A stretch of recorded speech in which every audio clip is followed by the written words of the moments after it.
Hello, welcome to Goodbye Grammar Gaffes. In this video, I'm going to talk about an important rule of the comma, essential versus non-essential elements. Commas are important. Consider this sentence. We ate grandma and the stew was delicious. Without commas, it sounds like we chopped up grandma and made delicious stew out of her. What we meant was, we ate grandma and the stew was delicious. In other words, the speaker is telling grandma that the stew the family just ate was delicious. That's a big difference. There are many rules that govern the use of commas.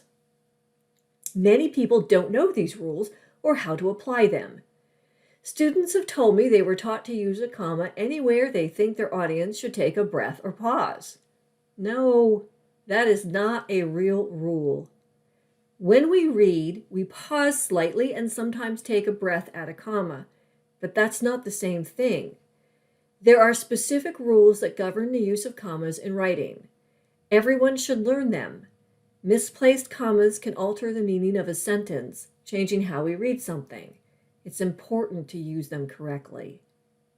This brings me to the first and possibly the most difficult rule of using commas, essential versus non-essential elements, also sometimes called restrictive and non-restrictive clauses or elements. A non-essential, also called non-restrictive, element is a phrase, clause, or interrupting word, like an appositive, that is not essential to the basic meaning or understanding of the sentence's main point. We put commas around it. An appositive is a noun or pronoun that gives more information about another noun or pronoun to identify or give extra information about it. Here's an example. You're at a concert with only one band. You write, the band, comma, which played country music, comma, was great. We don't need to know that the band played country music to know which band you meant. However, if there were many bands playing different kinds of music, we would need to know something to identify which band you meant. In that case, you would write, comma, the band that played country music was great, without any commas. Side note, use which with non-essential phrases or clauses, and that with essential ones. So, to return to the first example I used at the beginning of this video, we ate grandma and the stew was delicious. Here, grandma is what I call an interrupter. The word interrupts the flow of the sentence with additional information that is not essential. The speaker is just addressing grandma, speaking directly to her. The speaker could just say, we ate and the stew was delicious. So it's not essential to the reader's understanding of the point of a sentence. In this case, I used a comma because the and is a conjunction, but that's a lesson for the next video about comma rule number 2. The speaker is also speaking directly to grandma, so this is a direct address. We use a comma when we directly address someone or something, no matter where it is in the sentence. So there are actually 2 reasons to use a comma in that example, but a direct address is really a type of non-essential information, so its use falls under the essential non-essential rule. Here are some examples. Dad, watch your step on these steep stairs. There is a monster, Mom, in my closet. Think about how the meaning of that would change without those commas. It would be a monster mom in the closet. No, Nancy, you may not eat all the cookies. Here are more examples of non-essential elements. The dragon, comma, Belle, comma, flew towards the village, comma, which lay below the dragon's mountain. In this case, there's only one dragon and one village, so the elements separated by commas are extra information, non-essential. The dragon Belle is the nicest of all the dragons. Here, there are more than one dragon, so the name Belle is essential to know which one is nicer. That's why we don't use commas around the name.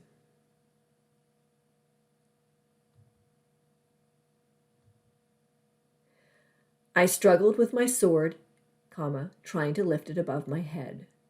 Here, what's important is that the I struggled with a sword, not the reason for it, The element after the comma is also an ing phrase. We usually set off ing phrases with a comma. Drusilla, the warrior princess, shook her spear at the dragon, trying to scare it off. Here, there is just one Drusilla, and the fact that she is a warrior princess is extra information, not essential. The ing phrase at the end is also extra information. The way to figure out if something is an essential or non-essential element is to decide what the main point of the sentence is and if the rest is essential to your audience's understanding of that main point or just extra information. That is also true of individual words, like nouns. Will your audience understand who or what the noun is without an identifier? Or does the identifier make it clear? Or is it just extra information? Here's a quiz to see if you can apply all this new information about commas. Where should you put a comma in the following sentences? 1. The dragon, a menace to the kingdom, enjoys stealing sheep.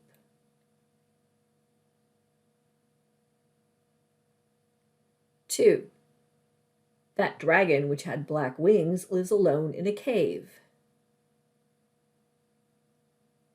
3. The dragon which burned our house has flown away to the mountain, fleeing the wrath of the king's army.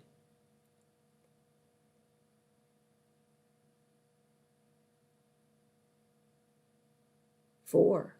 The princess, who was a mighty warrior, rode to the mountain to slay the evil dragon. 5. The princess returned with the head of the dragon, dragging it behind her horse in the dirt.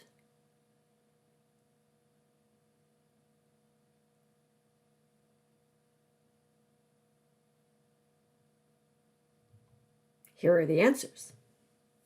1. The dragon, a menace to the kingdom, enjoys stealing sheep.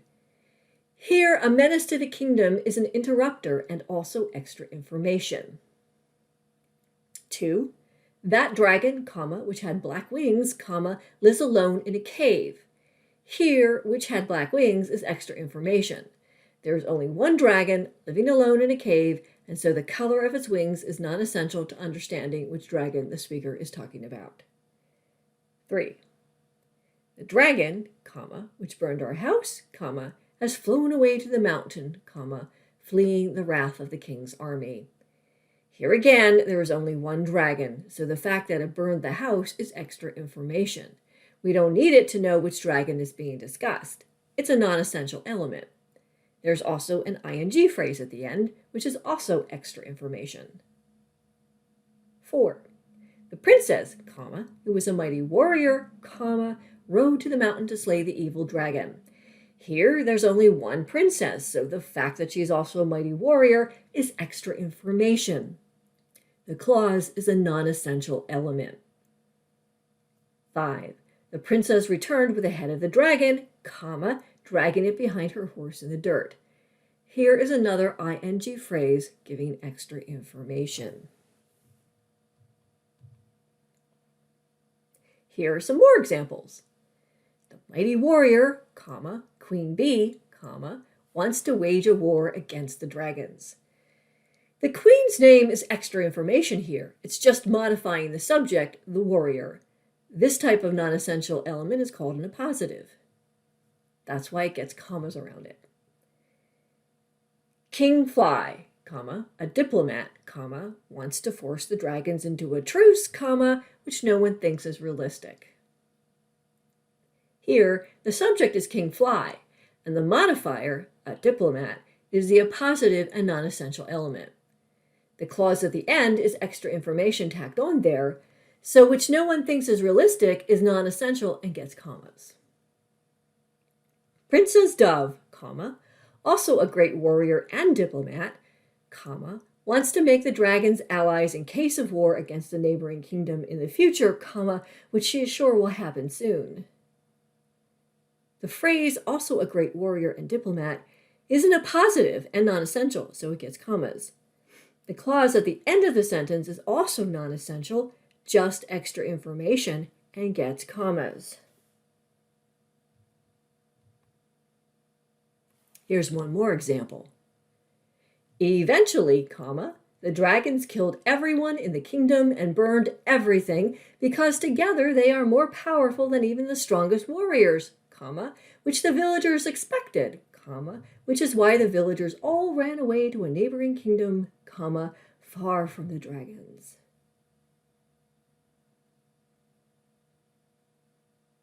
The first word of the sentence is an introductory element, another kind of non-essential element.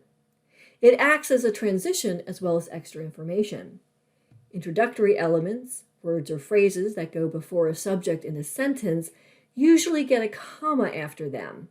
The two clauses and the phrase at the end of the sentence are all extra information. Actually, that's also a list of non-essential phrases, so they get commas. I'll talk about lists in another video about other rules of the comma. Note, there's no comma before the because here. A common mistake people make is they put a comma before any because clauses or phrases in a sentence. This clause is essential to understanding why the subject, the dragons, did the action, killed and burned. Most because clauses in the middle or at the end of a sentence shouldn't get a comma before the because.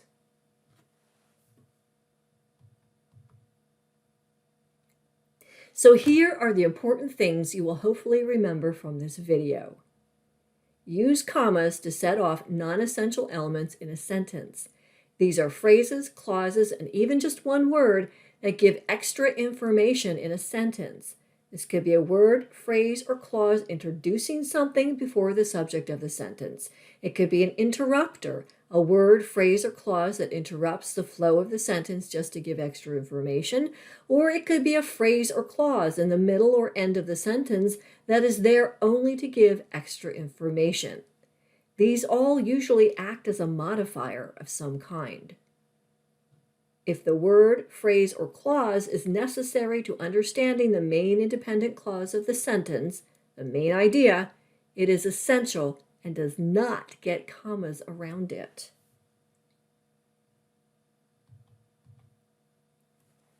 Good work. Goodbye.